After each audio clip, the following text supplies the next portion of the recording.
สวัสดีครับต๋อมคนเมืองป่าจะพาเที่ยวชมเมืองแห่งมนต์เสน่ห์และสถานที่ท่องเที่ยวที่เต็มไปด้วยธรรมชาติความสวยงามและสมบูรณ์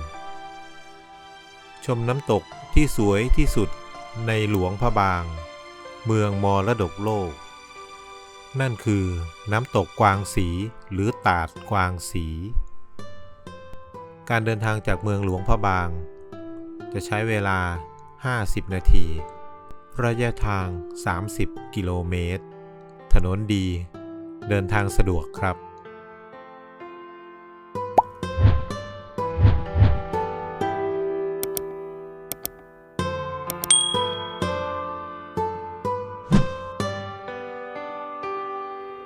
การเข้าชมน้ำตกตาดกวางสีจะต้องซื้อตั๋วเพื่อเข้าชมเป็นเงิน 25,000 กีบหรือประมาณ50 บาทครับ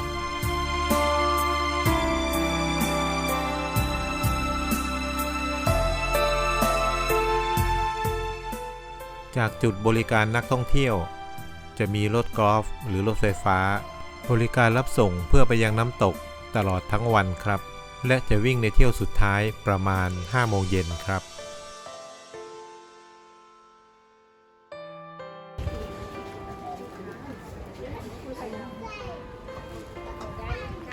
บริเวณทางเข้าน้ำตกจะเต็มไปด้วยร้านค้าพื้นเมืองร้านขายของที่ระลึกรวมถึงร้านอาหารครับ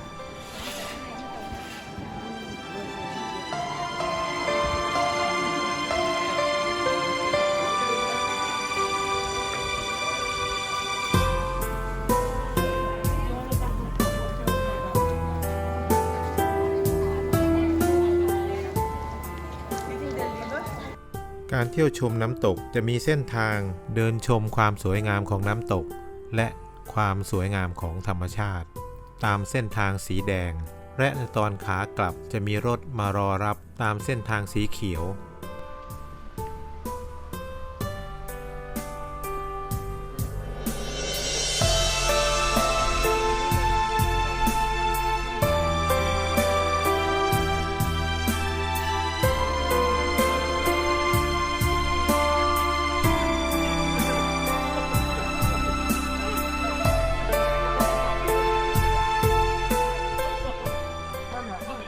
เมื่อเข้าไปบริเวณน้ำตก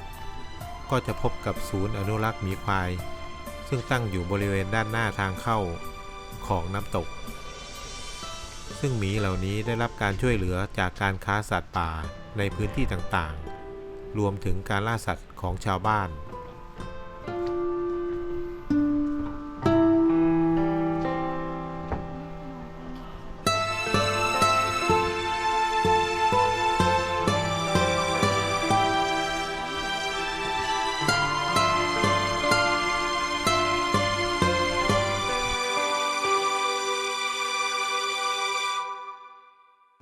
และเมื่อเดินออกมาอีกสักครู่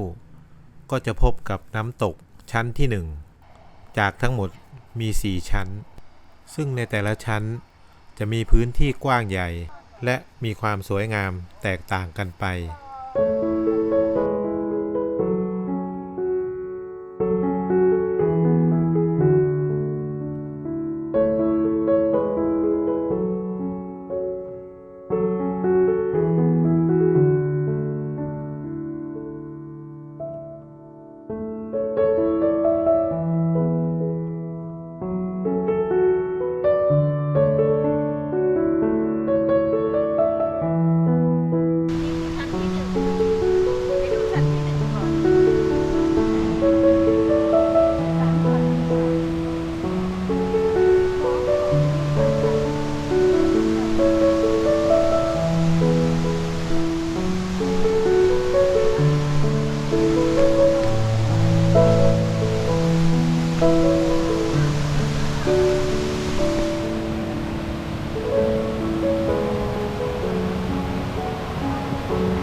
สำหรับนักท่องเที่ยวที่นิยมเล่นน้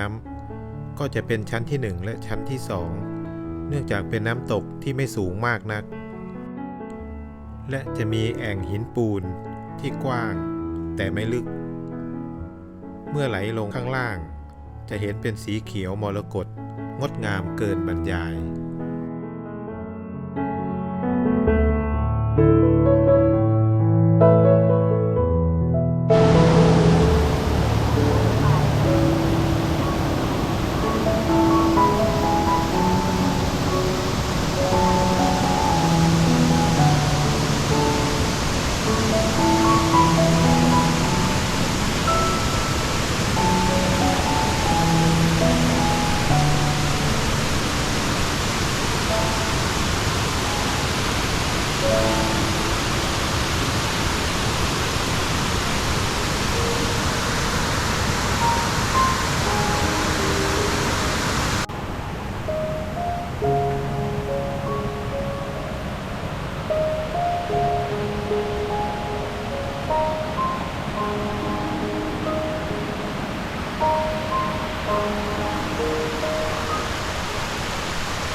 สำหรับชั้นที่ 3 นี้จะค่อนข้างร่มรื่นกว่าชั้นอื่นๆเพราะมีต้นไม้ใหญ่ปกคลุมเอกลักษณ์ของน้ำตกชั้นที่ 3 นี้จะเป็นแอ่งหินปูนที่ไล่ระดับกันเป็นชั้นๆเกิดจากแนวน้ำตกสีเขียวมรกตที่สวยราวภาพวาด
และก็มาถึงน้ำตกชั้นที่ 4 ที่มีความสวยงามที่สุดถือเป็นไฮไลท์ของน้ำตกตาดกวางสีมีความสูงถึง70 เมตรน้ำที่ตกลงมากระทบกับหน้าผาหินปูนจะมีความชดช้อยสวยงามคล้ายกับภาพในฝันเมื่อไหลลงมารวมกันที่แอ่งขนาดใหญ่จะให้อารมณ์คล้ายกับวังมัจฉา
ตาดกวางสีครับสบายดีหลวงพระบางตาดกวางสี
สำหรับรถที่จะมารับกลับ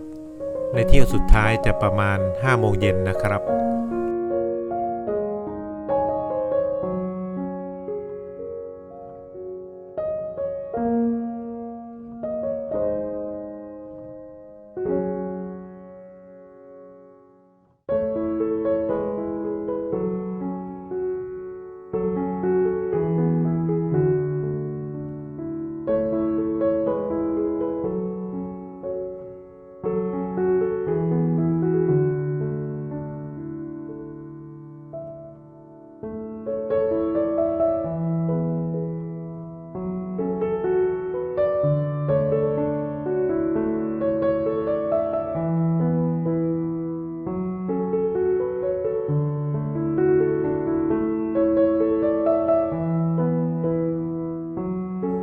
ดติดตามการท่องเที่ยวของต๋อมคนเมืองป่าในคลิปต่อๆไปครับ